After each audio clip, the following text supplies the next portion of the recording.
lines, two frequently used commands are undo and redo. When you create a new canvas, the redo buttons are both grayed out, but as you start to draw, those commands will become available. Unlike drawing on paper, you can easily delete unwanted lines with one tap without leaving any marks. Although drawing with that may be difficult at first, practice will help you improve. Use the undo feature to perfect your lines. Using the undo command after drawing is okay, but when you want to create clean joints between lines, you should try the eraser. Let's choose eraser from the tool selection window. Now let's open the eraser properties window. Eraser setting window is almost as the same as brush setting window. Brush patterns are the same. When using an eraser, the most frequently used are dip and soft version and dip and hard version. This time let's select dip and hard version and set the thickness of the eraser we just choose. And this time let's erase the lines with the eraser. And for a reminder, you can use the brush eraser toggle button to change between the brush tool and eraser tool with one tap.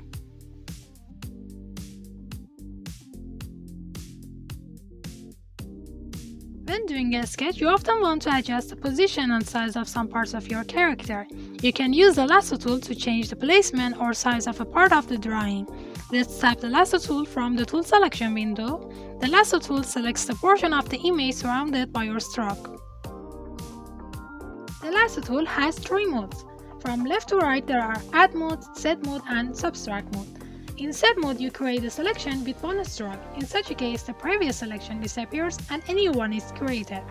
Add mode keeps the current selection and adds a new selection as defined by your stroke. Subtract mode subtracts the range defined by your stroke from the current selection. While you are still a beginner, using just the Add mode is a good idea. Now let's select Add mode and try drawing around one of the circles on the palette. As you can see, a selection range will be displayed with dashed line. The inside of this dashed line is the portion of the drawing that we have selected. Now let's open the layer window and we will see a small blue dot on the selection layer, the layer with the pink background. On the selection layer, the part of the image that is selected is shown in blue. Looking just at the dashed line, it is not possible to tell whether the inside or outside of the line is selected, but it is easy to check in the layer window. Now let's close the layer window and tap the invert selection button. Tapping it does not change anything that we can see on the screen. But now if we reopen the layer window, we will see that the selection layer at the top has been inverted. This shows that the area outside of the dashed line is now selected. Now let's tap the invert selection button again to change the selection back to the inside of the dashed line. Now if you try tapping the clear button, the dashed line that shows the selection will disappear. And as a reminder, note that applying color while the selection range remains will only apply the color to the selection. And next, let's switch to Transform tool. We can move the selected part, and if we want to rotate it, we can turn on rotation and use two-finger drag to rotate. And when we are satisfied with the position of the selected part, we can tap Done button and close the Transform tool.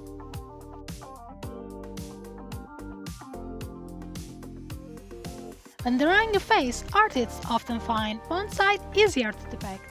To achieve better symmetry and balance, it's recommended to periodically flip the image during the sketching process. For that, let's open Layer window and tap Invert Layer horizontally.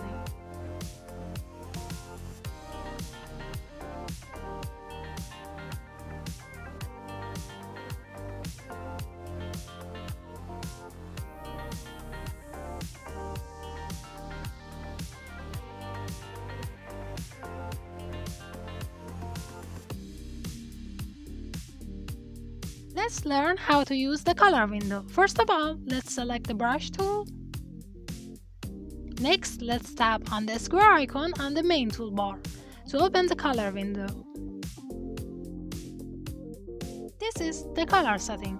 The first one is the current color, and as you can see, my current color is black.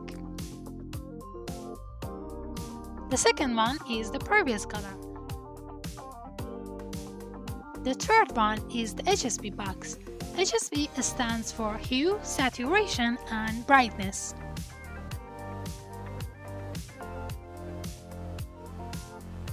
The fourth one is the color circle. When you want to create a color, you can drag the picker inside the color circle and HSP box and adjust the sliders. The fifth one is the hue slider.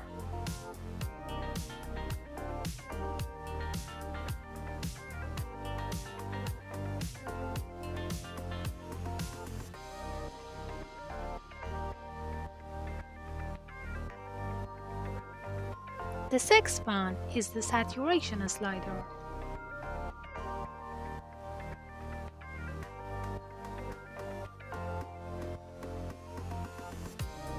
The seventh one is the brightness slider.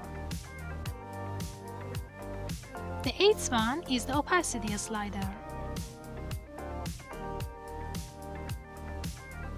And the ninth one is the hex color code.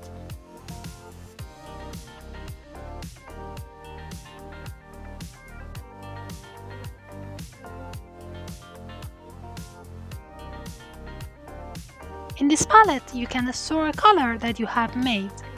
You can store a maximum of 100 colors in this palette. This box is the color history.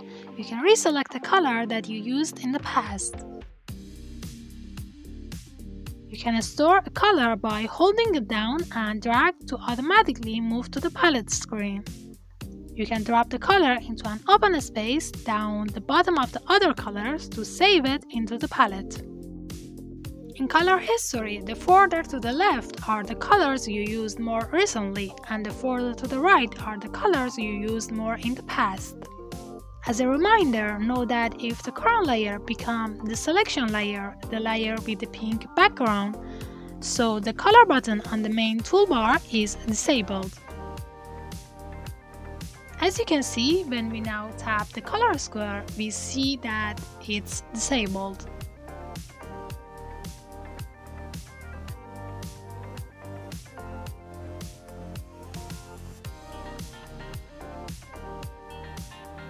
And that's it for today's tutorial. Hope you enjoyed and understood it. If you have any question or suggestion, please comment and don't forget to like and subscribe.